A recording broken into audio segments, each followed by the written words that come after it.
Broccoli almond soup બનાવવા માટે મેં અત્યારે ગેસ ઉપર એક કઢાઈ લીધી છે। ત્યાર પછી આપણે તેમાં થોડું ઓઇલ એડ કરીશું। ત્યાર પછી અહીંયા મેં સમારેલો ઓનિયન લીધો છે, સમારેલું લસણ લીધું છે અને બ્રોકલી લીધી છે। અને ત્યાર પછી અહીંયા મેં બદામ લીધી છે, તો બદામને 8 થી 10 કલાક માટે પાણીમાં પલાળી રાખી હતી અને ત્યાર પછી છાલ કાઢીને જ આપણે લેવાની છે।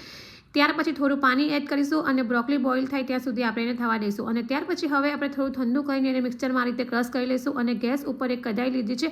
ત્યાર પછી તેમાં થોડું બટર એડ કરીશું, જીરું સમારેલું લસણ એડ કરીશું। ત્યાર પછી રેડ ચીલી ફ્લેક્સ છે, સોલ્ટ છે, ઓરેગાનો છે, એ આપણે એડ કરીશું અને જે બ્રોકલી ક્રશ કરેલી હતી એ આપણે એડ કરી લઈશું અને 2 થી 3 મિનિટ માટે એને ઉકળવા દઈશું અને સર્વિંગ બાઉલમાં સર્વ કરીશું। અને ઉપરથી અહીંયા મેં જે બોઇલ કરેલી બ્રોકલી આવે છે એને ઝીણી સમારી લીધી હતી તે આપણે આ રીતે એડ કરીશું અને બદામની થોડી સ્લાઇસ છે એ આપણે ગાર્નિશિંગ કરીશું। તો રેડી છે આપણું બજાર કરતાં એકદમ સસ્તા ભાવે અને ખૂબ જ હેલ્ધી એવું બ્રોકલી આલમંડ સૂપ।